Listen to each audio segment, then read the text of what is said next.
Back in 1977, this Rolls-Royce was the ultimate in automotive luxury. So why is it today? It's a cheap used car that gets no respect at all. Hi there, Rick DeBrule with another chapter in the automotive evolution. We're here once again at the Martin Auto Museum in Phoenix. You know, this collection has more than 180 cars that tell a lot of different and interesting automotive stories. And while there are plenty of rags to riches stories about some of the early automotive pioneers, this Rolls-Royce right here has more of a riches to rags stories. You see, back in 1977, this car wasn't just another Rolls-Royce. It was the fancy Rolls-Royce. It was longer than a regular Rolls, which made it a perfect car for being chauffeured around. So how did it fall from grace? How did it go from being the ultimate luxury to just a has-been? I mean, it still has the Spirit of Ecstasy up front and plenty of luxury inside, but when it breaks, and it does, it's very expensive to repair. But before we dive into that too far, make sure you like and subscribe, and in the comments down below, let me know what I got right and what I got wrong. There's always something I got wrong. And tell me your Rolls-Royce stories. Did you ever get to ride in a Rolls? Now, I'll tell you, I grew up in Bel Air, California, surrounded by these cars. All right, that's a little bit of a stretch. When I was a kid, my dad delivered newspapers in Bel Air, so I spent plenty of time driving past all those expensive homes and cars while my dad threw newspapers out of our 1961 Volkswagen Beetle. But I digress. Let's talk about this Rolls-Royce Silver Wraith 2. And our story really goes back to the mid-60s. You see, back in 1965, Rolls-Royce introduced the Silver Shadow. It was a major step forward for the luxury car maker. For the first time, they went to unit body construction. That was instead of that classic body-on-frame design. The result was a car that was more rigid and had a lower profile. It was smaller, it was more pleasant to drive. It also introduced fully independent rear suspension and advanced hydraulic systems for ride control and braking. The Silver Shadow became the best-selling Rolls-Royce up to that point in time. Over its production run from 1965 to 1980, more than 30,000 variations on this car were built. And one of those variations is this car right here, the Silver Wraith 2.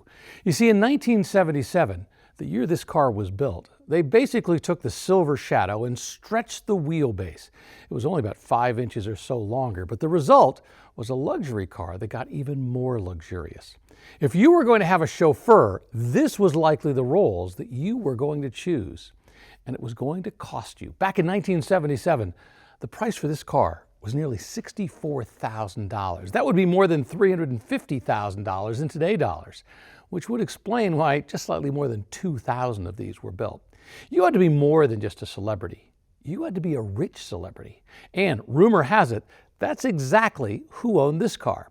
Remember the comedian Red Skelton? He made a lot of great money on TV and radio starting in 1937, going through the 1970s. Previous owners of this car say this was apparently one of the pack of Rolls-Royce that Red Skelton owned and parked at his Palm Springs home, which meant that if something did break, he could afford to fix it and drive one of those other cars while he was waiting for the parts on this one.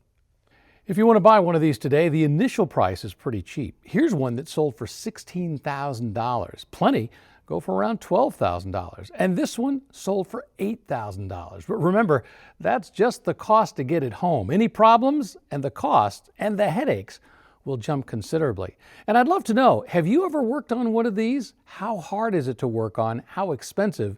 And was it worth it? Well, let's walk around and take a look at the styling on our 1977 Rolls-Royce Silver Wraith 2. Wait a minute, is it Wrath or Wraith? I've always called it Wrath, but maybe it is Wraith. Maybe I'll start calling it that from now on. After all, it does have an AI in it, so let's call it a Silver Wraith 2. Of course, you see that beautiful Spirit of Ecstasy hood ornament right there, the great Rolls-Royce emblem right below it, sitting atop a very imposing grille, a very classic-looking grille that Rolls-Royce had used the style for a very long time. I always loved this design when it came out in the mid-60s. Remember, this ran all the way through the 1980 year. And you have to remember, the car that this replaced, the Silver Cloud, looked completely different. In fact, the Silver Cloud looked more like an extension of this great big old-style Rolls-Royce with a very tall look, that body-on-frame design.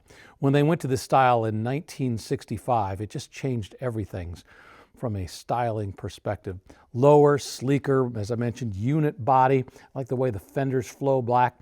They do not go curving down. They didn't even try to incorporate that line into the body style. This longer wheelbase version not only meant that they had more room in the back seat, but you also had a longer door right here, which made it easier to get into or out of this car. Don't call this a vinyl roof. This material is called Everflex. Rolls-Royce used it. It was more expensive than your standard vinyl. Underneath here is a cloth layer, so when you push in, it's got a little bit of give to it. Just another example of how they were going above and beyond in terms of what they were building back then. Great line again in back, just much more beautiful than the Silver Cloud. Well, don't get me wrong, the Silver Cloud is a classic car for its day. But for 1965, in the mid-60s, this was a much more modern-looking car. Now let's talk about some of the problems and why this is a very inexpensive used car today. The reality is it was a very complex car. They were going with some very complicated braking and suspension systems. In fact, they had a hydraulic system that was originally designed and adapted from a company called Citroën. And it had all kinds of stuff. It had pumps, it had valves, it had this leveling system. And as a result, when things break, boy, it's expensive to repair. And that's assuming that you can A, find the parts, and B, find somebody who can work on the darn thing. Now, for 1977, for what it's worth, they had gotten rid of the front leveling system right here. So the front suspension is both better and easier to work with. Actually, the reason they got rid of the front leveling system is they decided they just didn't need it. The rear leveling system was all they were going to need. And in addition to the hydraulic suspension, they also had hydraulic brakes. So the combination really means that when something breaks on this car, and it inevitably does, boy, it gets expensive and complicated to repair. And also, once again, we're not talking a 1965 Chevy where there's a ton of them around and you can, just find all the spare parts you want. For example, if you had to get this door, remember, there were only 2,000 of these made in 1977. Are you going to find a junkyard that just happens to have a spare Silver Wraith door laying around? It's going to be very hard to find. Want to get a hubcap? Yeah, that too was going to be expensive. Every single thing about this car is going to be expensive to repair, expensive to find the parts for, and once again, that assumes you can find somebody who actually knows how to work on these things. The first thing you notice when you step into this Rolls-Royce is that door. They are very heavy. Now, I'm not sure if that translates into a safer car, but they feel solid. They feel luxurious. In here, well, we get what we'll call the working space. I mean, after all, this was designed to be driven by a chauffeur. Having said that, there was nothing basic or utilitarian about the driver's section in this car. Plenty of leather, plenty of wood. For the new Silver Wraith, well, they popped this section up right here. And they put in two large gauges. One's the speedometer. The other one, well, it's got a mix of gauges, amps, oil, temp, fuel. And they put in some special warning lights just off to the side. And they added this section down below with all the controls. But what really matters in this car isn't what's happening up front. It's the experience back there. Now, as I mentioned, this has that longer wheelbase than the Silver Shadow. The result is, well, you can stretch out, right? It's like sitting in a first-class seat on an airplane. You got plenty of room for your legs to stretch out. You've got plenty of space beside you. An awful lot of these actually were delivered with a glass partition separating the driver's compartment from the passenger's compartment. And as a result, if you did get that, oftentimes you would also get a separate air conditioning system for the back, a separate set of controls. And I believe in some countries they actually have a second actual air conditioning unit that had to be installed because of certain regulations. But the point being, if you had that glass partition, well, you were definitely separated from the folks in front. Oftentimes, these cars could come with little extras like a picnic table that might fold down, once again, make you feel like you're in a first-class seat on an airplane. But it was all about the room, and boy, there was plenty of room in this car. You really felt like you were being chauffeured around, no matter who was doing the driving. And of course, you could just buy it because, maybe you and your family wanted an extra long car. When you did have someone in the back seat, you wanted a little bit more leg room. Either way, you were going to get it, and you were going to pay for it. And unfortunately, you're also going to pay for it today. If you want to restore the interior on one of these things, you could easily spend $10,000 to $20,000. And I can tell you, our car here at the museum, well, it's had better days. And so I was looking at the front seat, the seat right here, some of the interior stuff. It could get pretty pricey by the time it's all said and done. One other little element that I really like in this is this mirror right here in the C-pillar with a little light that can come on. So before you get out and go into the real world, before you leave the safety of your cocoon, you can check your makeup, you can check your hair, because after all, this was an elegant experience. And little things like that, well, it was just a touch of luxury that you deserved, right? I mean, you paid for it. Well, let's lift the hood on our Rolls-Royce. And the first thing you need to realize, the first thing I have to point out is how smoothly this hood operates. I mean, look at these great big springs down here that raise it and keep it in place. It's really magnificent. And so is the engine in this car. This V8 is part of one of the longest running engine families in automotive history. Known as the Rolls-Royce L Series V8, it was originally introduced back in 1959 with the Silver Cloud II. Now, this aluminum alloy 6.2-liter V8, cast iron cylinders, overhead valves, it was designed for smooth, quiet delivery, not just high RPM performance.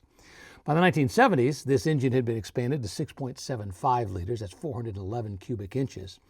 And it used the same displacement in this Silver Wraith 2. Now, this version retained the original design principles: low stress operation, emphasis on smooth power, quiet refinement. And it was paired with a 3-speed automatic transmission. It was a General Motors sourced turbo hydromatic 400 that gave effortless acceleration and a comfortable driving experience.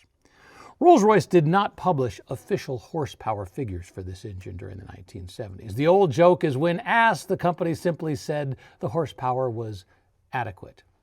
But for those of us who want more detail, the reality is this pumps out just about 200 horsepower. Now, that's not a huge amount of performance. Of course, it was the 70s. You got to remember that.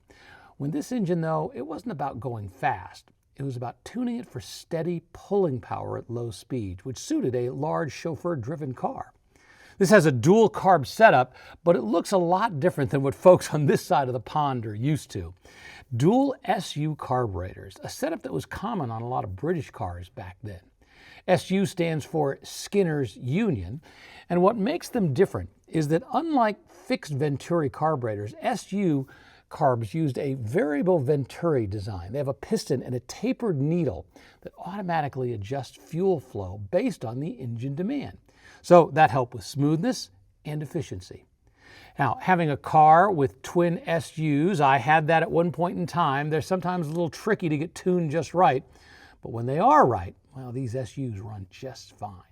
I don't think Rolls introduced fuel injection until 1987, so these SUs were used for a long time.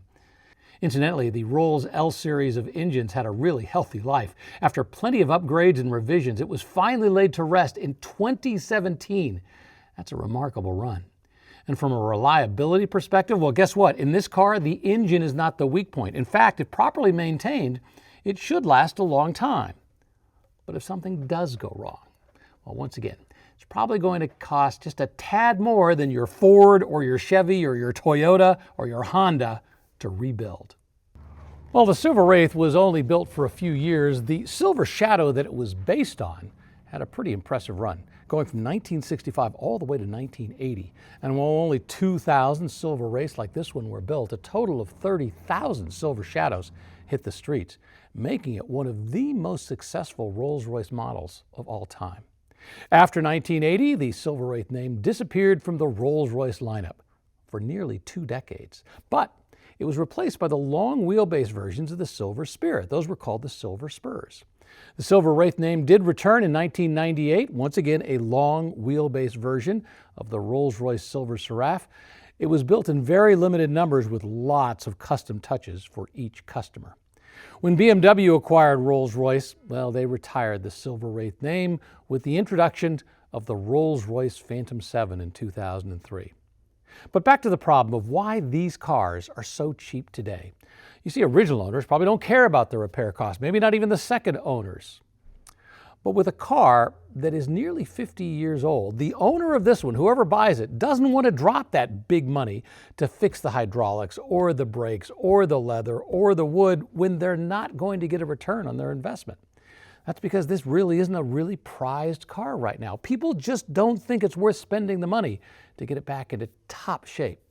The result? Well, it's a rare, ultimate luxury car from the 1970s. It was owned by celebrities, the ultra-rich. Today, it's only going to cost you a small fraction of what it was worth brand new in today dollars. And if you can find one that is in great shape, that has great leather, great wood, the hydraulics work, the engine is just right, for a song, and I mean it's not going to cost a massive amount of money, you can probably get yourself an amazing piece of automobile.